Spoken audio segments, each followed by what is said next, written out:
Fechados para balanço, reavaliar para recomeçar. Essa é a nossa série de novembro. Nós conversamos sobre reavaliar 3 coisas até agora.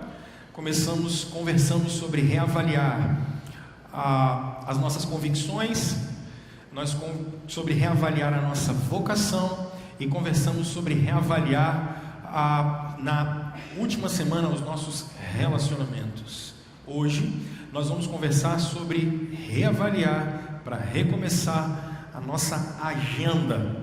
E quando eu coloquei reavaliar para recomeçar a nossa agenda, eu queria falar com vocês que a gente tem estudado nesse último mês a 2ª carta de Paulo a Timóteo. E esse tem sido um grande desafio, porque durante todo esse mês eu estou imerso nesse texto e está sendo assim de grande validade. Porque quando a gente fala de reavaliar para recomeçar, talvez o Timóteo seja um grande exemplo disso, porque ele está começando a vida pastoral enquanto o Paulo está terminando. Então, se tem uma razão legal de avaliação e reavaliação, é exatamente essa do Paulo com Timóteo. Ele está no final da vida e Timóteo no início.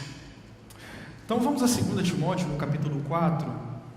Nós vamos no verso 6 e 7, eu vou ler com vocês. 2 Timóteo, capítulo 4, nós vamos no verso 6 e 7. Nós lemos esse texto algumas vezes e hoje é sobre reavaliar, recomeçar a sua agenda. Eu quero que a gente vá até aí. 2 Timóteo, capítulo 4, versículos 6 e 7. Abriram aí? Vamos ler?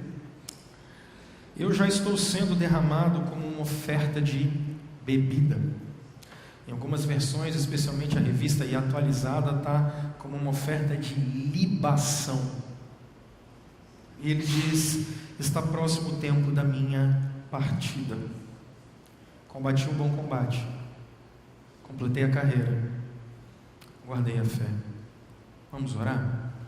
Senhor Deus e Pai, nós pedimos a bênção do Senhor nesse momento e a graça do Senhor nesse momento. Pedimos que diante da Tua palavra lida, o Senhor nos dê a graça de compreendermos e caminharmos segundo os Teus preceitos, em nome de Jesus. Amém. Fazendo uma avaliação sobre a agenda, a gente precisa se preocupar sempre com uma grande questão chamada tempo. E via de regra, como nós chegamos no final do ano, como estamos agora, nós sempre analisamos que tempo é algo que nós sempre dizemos assim: não tem. A grande questão dessa afirmação do não tenho tempo é exatamente Gênesis capítulo 1. E perceba que a gente sempre volta às origens. Porque quando nós falamos de Gênesis capítulo 1, nós estamos dizendo que Deus fez o mundo em 6 dias e no 7º ele descansou. Já conversei com vocês que esses dias de Gênesis capítulo 1 são dias de 24 horas. Então, quando Deus fez toda a sua obra, Deus a fez em 7 dias. Quando nós, que somos a imagem e semelhança de Deus, dizemos que nós não temos tempo, nós na verdade estamos dizendo para Deus: acho que o Senhor deve ter feito algo errado na criação. Quando nós falamos que não temos tempo, nós estamos olhando para o Criador e dizendo: eu acho que você deveria ter feito dias de 48 horas, porque a gente não consegue lidar. Então o problema não é o tempo, o problema somos nós. O problema é como nós administramos a única vida que Deus nos deu. E eu já conversei bastante com vocês, e nessa semana especialmente, eu já chamei o Rubem Alves para conversar com a gente várias vezes. E quando falo de tempo, eu sempre lembro desse poema dele, das Jabuticabas. Porque ele diz exatamente que ele contou o tempo dele e descobriu que ele vai ter menos tempo para viver daqui para frente do que ele viveu até agora. E eu acho que essa frase que está listada para vocês que já chegaram aos 45 ou aos 50, ela deve pesar um pouquinho porque eu tenho mais passado do que futuro. Embora eu fui a Campinas um dia desse, e alguém estava falando comigo da família dele, que uma tia morreu aos 90 anos. E no velório, a grande graça foram 2 irmãos, um de 104 e o outro de 103, falando assim: essa menina nem amadureceu direito e já morreu. Eu achei muito fantástico isso, mas isso é uma exceção. E aí, infelizmente, vocês, especialmente jovens e que têm filhos jovens, vivem isso, porque quando nós somos jovens, a gente acha que tem a vida inteira pela frente. E aí, quando alguns acidentes, como esse que matou o apresentador de televisão essa semana, acontecem, a gente percebe que a gente não tem a vida inteira pela frente. Nós não temos. Mas especialmente os jovens vivem a vida como se ela fosse uma tigela cheia de jabuticabas. E você começa a comer jabuticaba como se elas nunca fossem acabar, o Rubem Alves fala. Só que o problema é que tem uma hora que as jabuticabas vão chegando ao final. E é impressionante que quando vai chegando o final da vida, a gente começa a roer até o caroço. E via de regra, se vocês já leram livros ou já tiveram experiências de pessoas no final da sua vida, quando elas já estão completamente desenganadas pelos médicos, elas sempre querem estar perto de parentes, pessoas próximas, querem refazer laços, refazer amizades. Por isso, reavaliar como você administra a única vida que Deus te deu é um imperativo. Reavaliar o tempo e como você gasta essa commodity que Deus te deu. E esse é o texto que nós lemos, e eu já começo fazendo o primeiro desafio para vocês, que é como o apóstolo Paulo nos mostra que ele viveu a vida dele. E para você olhar como você deve viver a sua vida. Ele nos diz: eu já estou sendo derramado como uma oferta de bebida. O que é isso? Porque a vida, a única vida que nós temos, que não é só um emaranhado de coisas para fazer, que não é algo sem sentido nenhum, sem forma nenhuma, não é esse comamos e bebamos porque amanhã a gente morre. Ele diz, a Escritura nos afirma que a vida deve ser vivida como uma oferta. E eu tenho ensinado para vocês que Paulo não é teólogo, Paulo é rabino, Paulo não leu Calvino, Paulo não leu Lutero, Paulo não leu Agostinho, Paulo leu o Antigo Testamento e conhecia os filósofos da sua época. Como um bom rabino, Paulo está indo a Números capítulo 28, no verso 7, é onde ele está indo. Em Números capítulo 28, do verso 7, Paulo está fazendo uma citação do que está no verso 1 até o verso 8. Ele está se comparando a esse tipo de oferta que existia no Antigo Testamento, quando Moisés, inspirado pelo Espírito Santo, nos diz que a oferta derramada que acompanha será 1 litro de bebida fermentada junto com cada cordeiro. Derramem a oferta de bebida para o Senhor no lugar santo.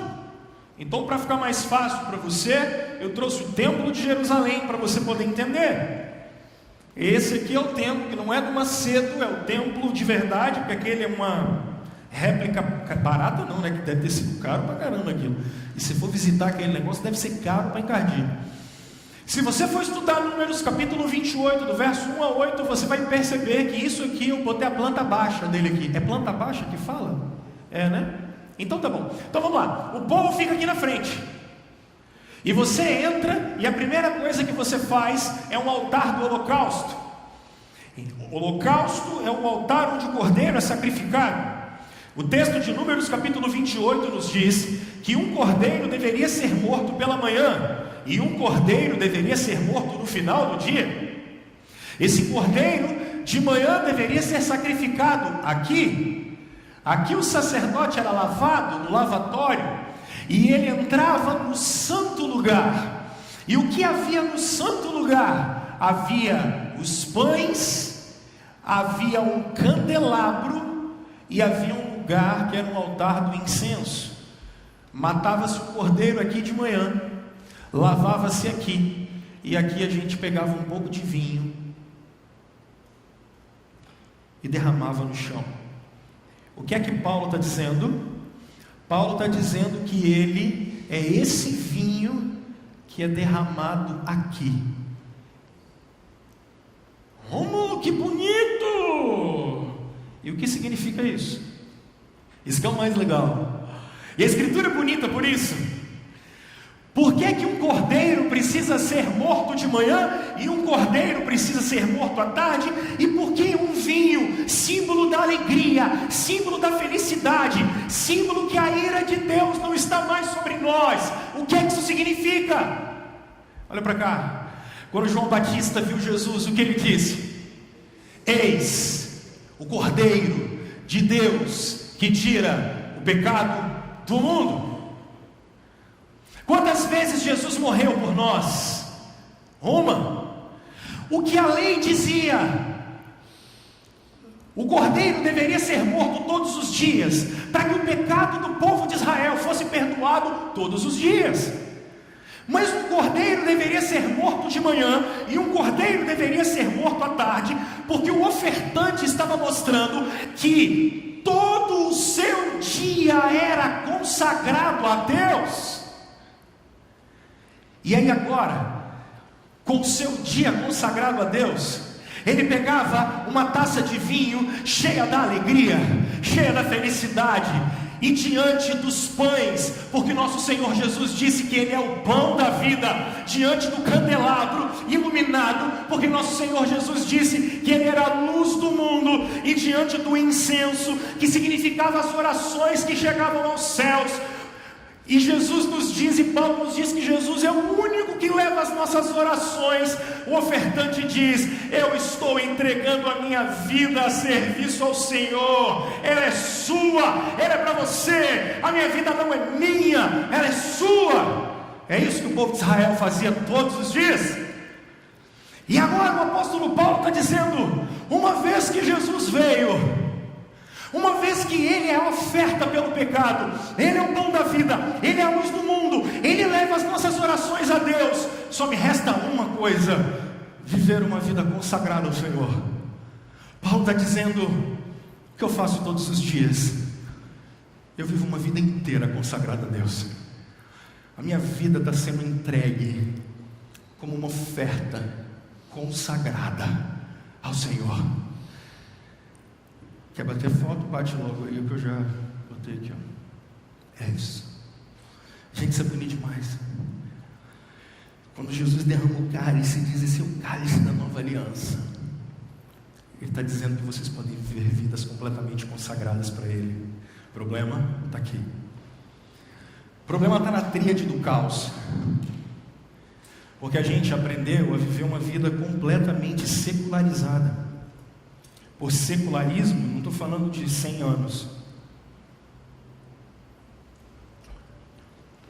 Por secularismo, estou querendo dizer que a gente aprendeu a viver uma vida que não é uma oferta para Deus.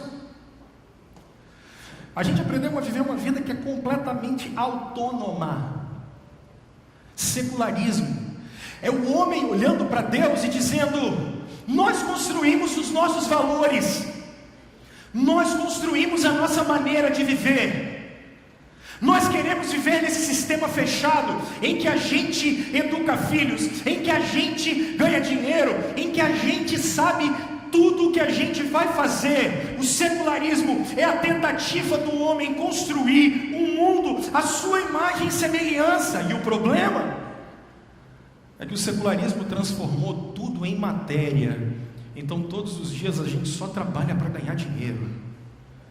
E parece que todos os nossos problemas são financeiros. Parece que todos os nossos problemas são finanças. É interessante, gente. Um de vocês fez uma cirurgia cardíaca há alguns anos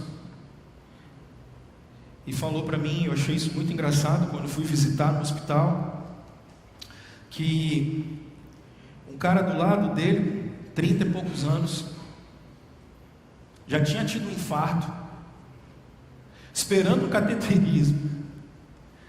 O cara não conseguia parar, porque o cheque ia entrar na conta dele. E ele precisava fazer uma ligação. E o cara com 39 anos.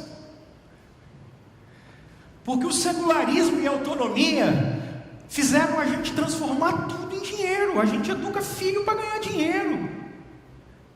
A gente trabalha para ganhar dinheiro. Os nossos problemas são as nossas contas atrasadas. Eu não quero dizer que isso não é problema, mas isso consome a gente. Consome a gente o tempo todo. Transformamos tudo nisso. E por final, o que esse projeto conseguiu é um conceito marxista interessante de alienação. Por quê? Porque esse conceito de alienação significa que vocês não sabem de onde vocês vieram, por que é que vocês estão aqui, qual é o propósito da vida de vocês, e vocês também não estão preocupados. O homem do século 21 não está preocupado para onde ele vai, porque ele só está preocupado em bem-estar, ele só está preocupado com matéria, ele só está preocupado com conquistas. Isso é alienação das massas, uma massa completamente manipulada o tempo todo, de pessoas que não sabem para onde vão. E esse é o nosso ideal de vida. Se vocês acham que o mundo é perfeito, saiam sexta-feira e vocês vão ver uma juventude inteira que está indo para o inferno, de meninos e meninas que só sabem pensar em prazer, que tem o sexo como Deus, que tem o prazer como Deus. Uma juventude toda perdida, universidades inteiras perdidas dentro de secularismo, de materialismo, de alienação, de uma vida sem Deus. Por quê? Porque nós criamos filhos para isso, criamos sociedade para isso, criamos ciência para isso, e gastamos todo o nosso tempo com esse negócio, porque a vida termina, a vida acaba. Então o que eu quero dizer para vocês hoje é que vocês não vivam dessa maneira alienada, sem saber o que e o porquê. Eu quero convidar vocês a, em primeiro lugar, descobrirem quem são vocês. Brasileiros e brasileiras, parem para refletir em quem vocês são. Uma oferta viva, em primeiro lugar, é quem é você. O próprio Paulo, escrevendo uma carta para os romanos, ele nos diz algo fundamental.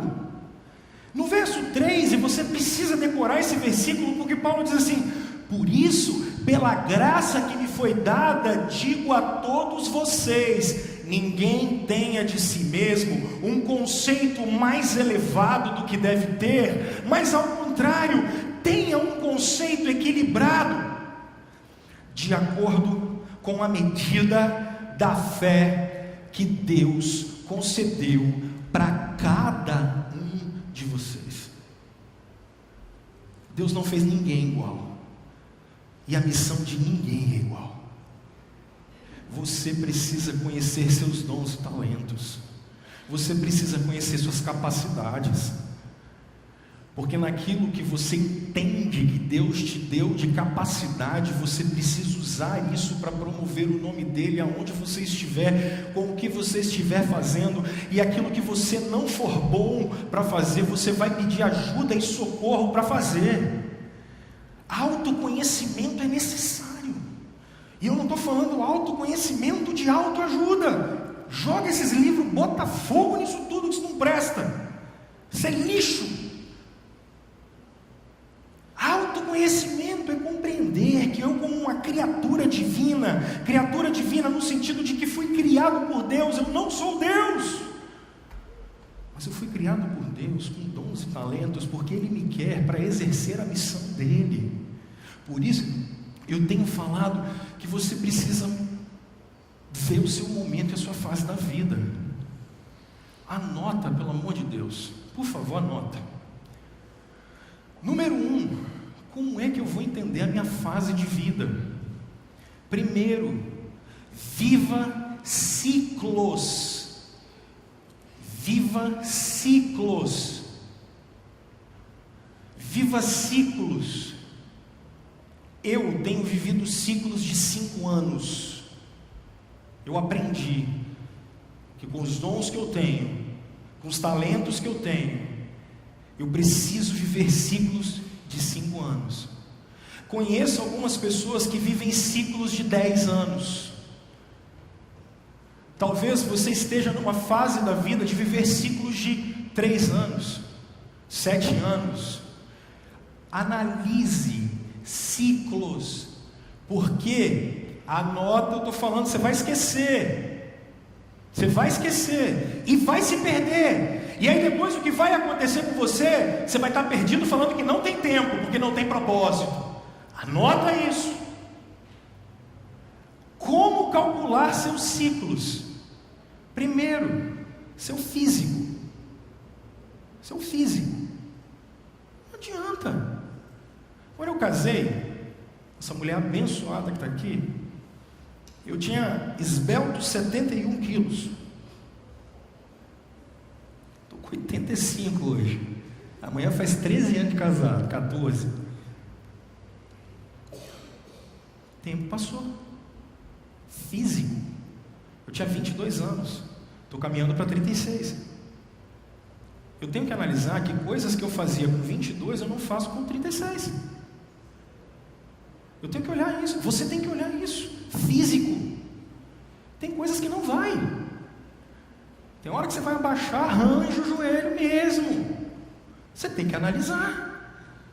Eu sei que o Ivo Pitangui, que já morreu, falou que vocês podem ser eternos. Mentira. Vai lá comprar um colágeno com a Karine que vai resolver male para traçar aquele negócio aqui. Físico. Você tem que olhar o seu físico. Coisas que você fazia com 15 anos, com 25 não dá para fazer, com 35 não dá para fazer, com 45 não dá para fazer. Que quando era eu e ela, com 22 era uma coisa, ela tinha 19 e eu 22. Hoje, com 35, tem 2 rabichos que a gente tem que puxar. E que vão ficar com a gente agora, colégio, inglês, natação, teatro, artesanato, fotografia, sei lá. Já não dá para comer todo fim de semana fora, porque antes sobrava, não dá, é físico. Segundo, idade. Analisar os seus ciclos de acordo com a sua idade. Porque quando eu tinha 22 anos, eu pensava de uma maneira. Eu tenho 35, eu penso de outra. Acredito que quando eu tiver 50, se eu seguir o fluxo natural, eu vou estar mais maduro. Eu vou ter raciocinado um pouco mais. Falhas que eu tinha, e infantilidades que eu cometia, ignorâncias que eu fazia, e cego que era, a tendência para os discípulos de Jesus, que nasceram assim e com a graça de Deus não vão morrer assim, porque eles vão ser transformados. Eu tenho que analisar a minha idade. Então não é só o meu físico, é a minha idade. Mas é uma outra coisa, é a minha família. Quando eu estou falando da minha família, e eu estou usando o meu exemplo aqui, hoje eu tenho 2 filhas que estão caminhando para a adolescência. Então eu tenho que analisar que nos próximos 5 anos eu estou tendo 2 crianças que estão virando adolescentes. Eu estou olhando para o Jader aqui agora, que nos próximos 5 anos ele tem 2 jovens que vão virar adultos. É um outro ciclo. E o Kleber, por exemplo, com a Val também tem uma adolescente que daqui a pouco vai virar adulta. É um ciclo. E quando virar adulto, talvez daqui a 5, 10, o Jader vai estar entrando com a Keren aqui, e a gente vai estar casando. Aí mudou, porque agora é um outro ciclo.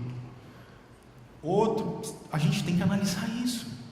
Então não são só as minhas capacidades, mas é o meu momento de vida. E aí, diante disso eu tenho que falar, peraí, o que é que Deus quer fazer agora na minha vida? Agora, nesse exato momento, nesse ciclo. E para deixar mais fácil para vocês, eu aprendi isso com esse cara. Ele tem sido um dos meus mentores nos últimos anos, e no último ano ele tem ficado mais perto, na verdade, ele tem que ficar mais perto de mim, é ótimo. Eu tenho ficado mais perto dele. Eu vou usar o meu exemplo. o meu. Você não vai decidir isso da noite para o dia. Talvez daqui a 6 meses a gente vai estar conversando sobre isso e você vai estar pensando nisso. Isso aqui não é igual tangue que você misturou e virou suco, tá?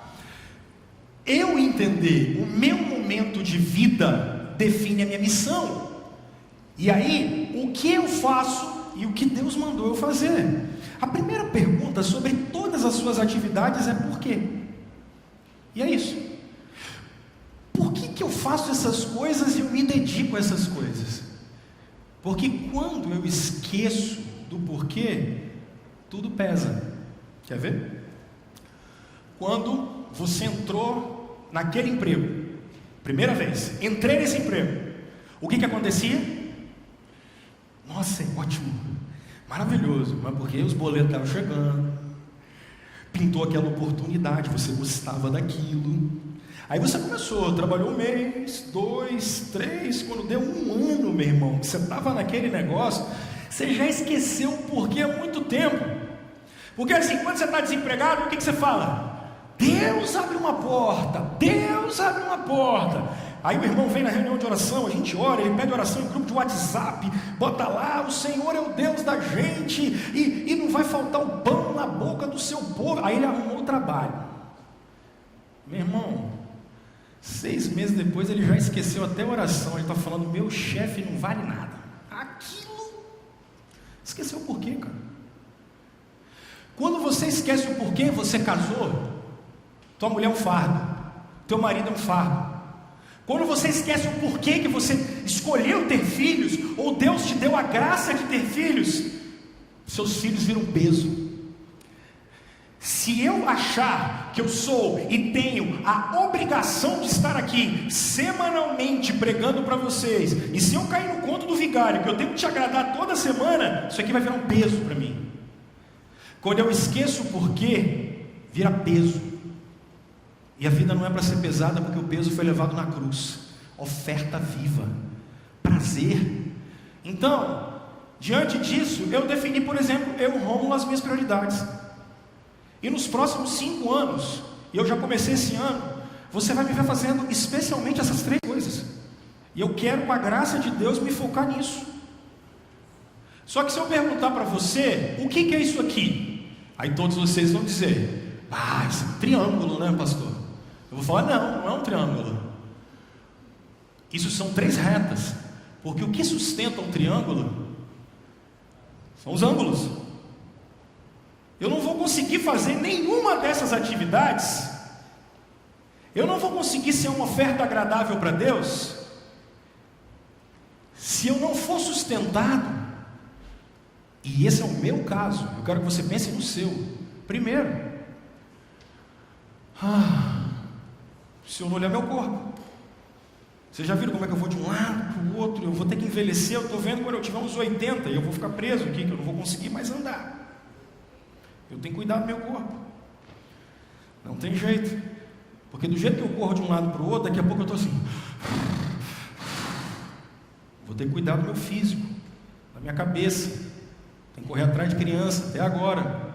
Segundo, já que eu tenho que ensinar vocês, eu tenho que liderar pessoas, eu tenho que treinar pessoas, reciclagem para mim é imperativo.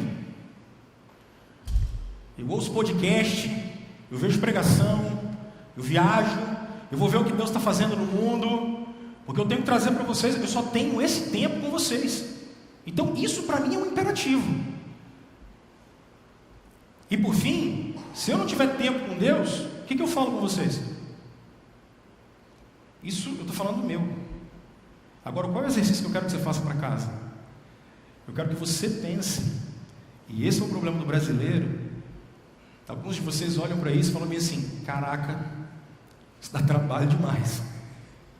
E dá. Viver com propósito dá trabalho. Cuidar do tempo com propósito dá trabalho. Dá muito trabalho. Mas a grande pergunta é, você vai conseguir chegar no final da sua vida e dizer para Jesus, como Jesus, eu completei a obra que você tinha para mim. Você conseguiu fazer isso? Eu consegui ser o melhor para ela, o melhor para Elise e para Júlia. Eu consegui ser o melhor para vocês. Eu consegui ser o melhor irmão, o melhor amigo, o melhor pai. Eu consegui ser o melhor cidadão que eu posso ser. Porque foi para isso que o sangue de Jesus foi derramado. Para que eu pudesse não ser reconhecido, mas para que as pessoas olhassem para mim e vissem o meu Cristo.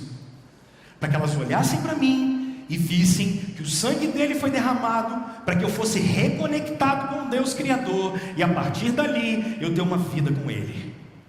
Essa é a nossa dificuldade. Aí eu termino aqui, que é outra coisa que o Paulo fala, de vocês viverem com propósito. Paulo vai repetir de 3 a 4 vezes a expressão, 2 na primeira carta e mais uma diretamente na segunda carta, indiretamente na segunda carta. Essa linguagem, especialmente no capítulo 2, verso 2, 3, 4 e 5, essa linguagem de combate. Na primeira carta ele fala com Timóteo: combata o bom combate da fé, repete 2 vezes. No capítulo 2 da segunda carta, a partir do capítulo 2, do verso 2 em diante, ele diz: nenhum soldado que está na guerra está ali por acaso. E ele ainda fala assim: se um corredor, se um jogador do Flamengo soubesse que o jogo ia durar até hoje, eles não iam ter corrido rapidinho para fazer o gol ontem aos 43, infelizmente. Mas fizeram. Nós vamos ter que dormir com esse barulho. Quase não dormi, mas tudo bem. Deus é Pai.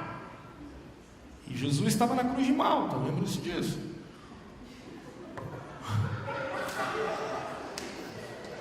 Jean, tentei, velho.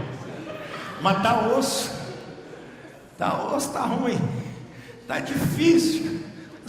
Isaac, só sofrimento, Isaac. Meu Deus do céu. Quanto mais eu rezo. Não, deve ser o anticristo. Aquele Jesus, ele deve ser o anticristo. Porque Jesus falou: muitos viriam em meu nome. E ele deve ser a besta, cara. Pensei nisso aqui agora. Ele deve ser a besta porque o assistente dele é o João de Deus, cara. Volta para cá. Olha só, o que Deus realmente mandou eu fazer? Eu tenho que pensar nisso. O que Deus mandou eu fazer? Então eu acho que você precisa parar hoje e reorganizar a sua vida e a sua missão. E o Tommy Kidds é um cara que me ensinou isso. O Tommy é pastor da Spanish River, que é uma igreja em Boca Raton. O Tommy, ele tem muita coisa escrita, tem muito podcast que você pode ouvir. Eu acho que é engraçado isso, porque perceba que todos esses personagens bíblicos, anota isso, pelo amor de Deus, eles têm rotina. E vocês acham que rotina é a pior coisa do mundo? Não! Primeiro, Salomão, quando ele fala aqui em Provérbios capítulo 24, Salomão diz assim: trabalhe primeiro do lado de fora, para que você tenha do lado de dentro. Rotina diária. Mas não é só isso. Quando Isaac vai receber Rebeca como sua esposa, o que acontece? Aonde Isaac está, professores de escola bíblica? Meditando. Uma prática diária. Não é só trabalho, é tempo com Deus, diário. Jesus, nesse texto que eu separei para vocês, foi orar como era de costume, rotina. E o Paulo, no texto que vocês estão, fantástico, ele fala para Timóteo o quê? Quando vieres, traga a capa que deixei em Trode, na casa de Carpo, possivelmente quando ele foi preso, bem como os livros. E Paulo está preso e vai morrer. O que ele quer fazer? Estudar. E tem uns meninos que estão fazendo o Enem doido para falar assim: não vou estudar nunca mais. Rotina. A rotina do Paulo, ele tem uma rotina de produção, tanto que esse texto chegou porque ele está estudando. É uma rotina. Rotina espiritual, rotina de trabalho, rotina é uma coisa boa. Ora! E aí, quando eu falo com vocês de prioridades focadas, eu quero dizer para vocês, por exemplo, Jonathan Edwards é um teólogo americano e se a academia não fosse tão secularizada, ele seria o maior filósofo americano de todos os tempos. Jonathan Edwards acordava às 4 horas da manhã, andava de cavalo, e quando ele voltava, ele sentava na sua escrivaninha e ele estudava de 12 a 13 horas por dia, rotina. O maior filósofo americano, rotina. Mozart, primeira música ele escreveu aos 5 anos. A primeira sinfonia aos 9 anos. Primeiro concerto aos 15 anos. Deixou uma produção absurda e morreu aos 35. E eu fiquei envergonhado com isso, porque eu não fiz nada disso. Eu ia botar um Noel Rosa aqui. Morreu aos 27, uma produção absurda da música popular brasileira. Mas resolvi trazer o Asimov, produtor de ficção científica. Mais de 400 livros escritos. Escrevia diariamente, de 6 a 12 horas, rotina. Tinha hora para começar e hora para terminar. E o que dizer da Shizuka Arakawa? Essa eu achei massa. Depois você vai olhar isso no YouTube, tem ela nos Jogos Olímpicos de Torino, na metade da década passada. A Shizuka ganhou a medalha de ouro, e quando ela ganhou a medalha de ouro aconteceu uma coisa muito interessante. Ela tem um salto que ela inventou, uma rodada lá que ela inventou. A Shizuka demorou 20.000 vezes, ela caiu 20.000 vezes até acertar o salto dela. 20.000 vezes. Não dá para viver a lá Zeca Pagodinho. Deixa a vida me levar, não é coisa de cristão.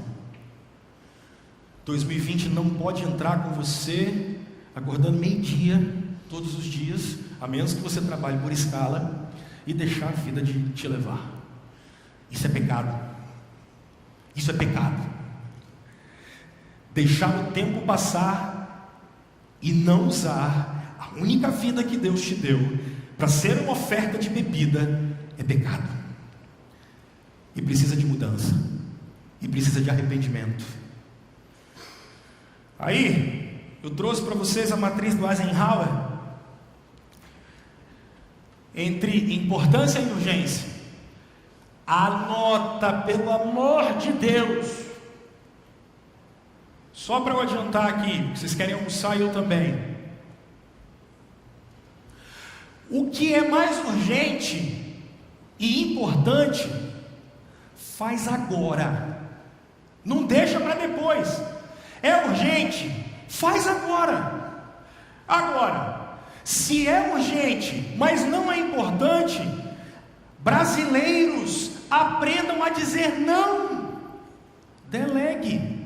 Pagar a conta de energia da sua casa é importantíssimo, não é? É, mas se eu não pagar nesse exato momento, vão cortar minha luz? Não. Eu que preciso ir lá? Não. Cara, você paga para mim? Porque o que acontece com vocês? Vocês começam, pegam coisa, e faz coisa, e faz coisa. Olha o Paulo, quando alguém manda ele fazer alguma coisa, ele não faz. Olha Jesus quando está lá uma multidão para ser curada, os discípulos falam assim: mestre, tem que cuidar de uma multidão aqui. Ele falou: ei, eu tenho que ir para as regiões da Galileia, porque o reino tem que ser pregado lá. Ele tem um foco. Agora, se alguma coisa é importante, mas não é urgente, aprende a fazer agenda. Anota. E uma outra coisa, que isso aqui eu vou falar agora, se não é urgente e não é importante, meu irmão, tira isso da sua agenda. E olha só, o que é importante raramente é urgente. Raramente. Sabe como é que surgem as suas urgências? Quando as pessoas chegam para você e elas trazem as demandas dela para você. Aí você já tem o que fazer e você ainda vai trabalhar as coisas dos outros. Complicado. E aqui que está o triângulo do caos. Porque a gente vive só nesses 3 quadrantes aqui. E aí o que vocês fazem? Quanto tempo vocês gastam no Netflix todo dia? Porque vive correndo, aí dá no final do dia, o que você quer fazer?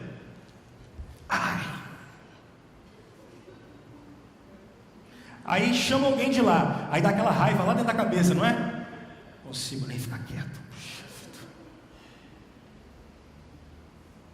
Porque vive correndo, porque não tem prioridade focada. E aí, vai ali no Porto de Vitória agora, e você vai descobrir o que é isso. Isso é a linha de Blinson. O que significa isso, Rômulo? Quando os ingleses começaram a ir para a Índia, o que eles faziam? Anota isso também, pelo amor de Deus. Nada que é rápido, barato é bom. O que os ingleses faziam? Enchiam os navios. Por quê? Porque a gente vai encher o navio e a gente consegue carregar mais coisa rápido de lá para cá e daqui para lá. Aí eles enchiam o navio inteiro, o que acontecia? Afogavam, perdiam tudo. Aí vem um cara, o Blinson, ele falou: gente, a gente precisa traçar essa linha aqui, porque daqui para baixo, se o navio passar, o que vai acontecer? Vai afundar. Assim é a sua vida. Se você não delimitar compromissos que você vai assumir, agendas que você vai assumir, ser propositivo nos sims e nos nãos, e começar a tirar coisa da sua agenda, tu vai afogar. Você não vai dar conta. Por isso que você tem que olhar seus dons, seus talentos, seus dias, seu ciclo de vida, porque tem coisa. Eu recebo, por exemplo, alguns convites para pregar, e eu estou para te falar que 95% eu nego. Juro para vocês. Por que eu nego? Porque não é minha prioridade. Isso não é prioridade. Minha prioridade para trabalho são aquelas coisas que eu coloquei para vocês. Qualquer coisa que fuja daquilo, que fuja da minha missão, eu não tenho essa vocação de ficar viajando de um lado para o outro, aqui para lá, de lá para cá. Eu vou dizer não. Mas pastor, isso não é piedoso. O que não é piedoso é eu não conseguir dormir, chegar em casa só um caco e não cuidar da minha mulher. E quando você ligar para mim, eu estou tão atarefado que eu não consigo te falar. E eu não aproveitar agora, que é o momento que eu tenho para influenciar a vida das minhas filhas. Eu tenho uma linha de limite, assim como você. Ela vai aumentar? Ela vai diminuir? Não sei. Anota. Faz essas 4 coisas. Lista, planeja e age. Tá? Pronto, mais uma. Faz isso. Para agora, hoje. Sou eu parar com a minha esposa e falar assim: ei, qual é o nosso propósito como família? Nós temos que trabalhar isso. Qual é o nosso propósito como casa? E ela tem que pensar assim: qual é o meu propósito profissional? E aí, pessoal, quando você para na semana para desenvolver isso? Parar domingão. Quarta-feira eu vou preparar sermão. Eu normalmente eu preparo de quarta para quinta. Eu pego quarta tarde até a noite, e quinta eu uso um pedaço do dia. Quinta-feira, via de regra, eu já estou com isso aqui pronto. Porque eu ainda tenho sexta, porque isso aqui não foge na minha cabeça. Sábado eu estou de mau humor, porque eu estou pensando que eu tenho que vir pregar aqui, e aí a hora vai e tal. É a minha rotina. Paro, listo. Quais são as minhas atividades? Quando é que você lista aquilo que você vai ter que fazer na semana? Vou para academia, que horas? 8 da manhã. Reloginho, velho.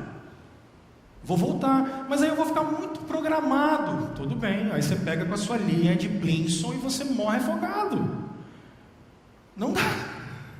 Quando é que você vai colocar: isso aqui é urgente, só eu posso fazer isso aqui, ninguém mais. O que eu posso delegar?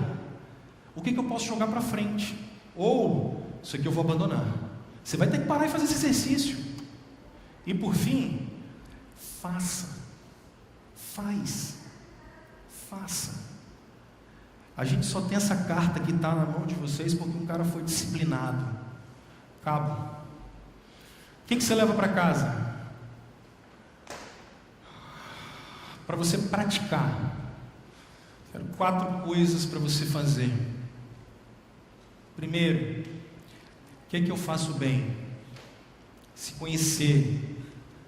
Primeira coisa a fazer é pegar esses livros de autoajuda seu, jogar tudo fora. De alto desempenho, joga tudo fora. Porque se fosse bom, só existia um. Só que sempre tem ansiedade parte 1, ansiedade parte 2. Porque é feito para vender, gente. Acorda, joga fora. Joga fora, isso não presta. Segunda coisa. O que é que você, somente você, pode fazer e vai ser bem feito para você fazer uma diferença muito significativa na sua vida e na vida das pessoas que estão em volta de você? Foi para isso que Deus te chamou. Isso é muito pessoal. Você e só você. Quais são os blocos essenciais de tempo que você precisa? De manhã eu faço isso, à tarde eu faço isso, à noite eu faço isso, porque eu quero viver uma vida focada no reino. Eu quero viver uma vida focada para Cristo. O tempo é uma dádiva, a minha agenda é uma dádiva. Por fim, pessoal, o que é que você precisa parar de fazer? Isso que eu não faço mais, não dá mais. Nós vamos cantar uma canção aqui e eu queria que você orasse por isso. Eu queria só te dizer o seguinte, e eu termino. Eu estava falando com a minha turma ali agora. Olha bem para mim, meus irmãos. Eu acho que nos próximos 10 anos, pessoas como eu, como o Hernandes Dias Lopes, o Augustus Nicodemos, nós não vamos ser ouvidos mais pela sociedade. Esquece. A sociedade não vai mais ouvir pastores. Anota isso. Há 20 ou 30 anos, se você fosse separar do seu marido, na primeira crise você vinha me procurar. Hoje não é mais assim. Porque o secularismo trouxe autonomia para nós. Quem vai fazer a missão da igreja nos próximos anos são crentes, profissionais de alta qualificação, que vão ser ouvidos pela sua boa produtividade. E eles vão ser relevantes no seu contexto, porque eles vão chegar para quem não conhece o Evangelho. Então, vocês serem bons naquilo que vocês fazem, vocês vão ser usados por Cristo para ser uma bênção nessa terra. Vocês e a igreja vai fazer a missão nos próximos anos com vocês espalhados por essa terra como discípulos de Jesus. E o mundo vai olhar para vocês, para os filhos de vocês e para os netos de vocês, e vão ver que existe uma diferença entre os filhos das trevas e os filhos da luz. Eu quero te dar um minuto para você poder orar e nós vamos encerrar.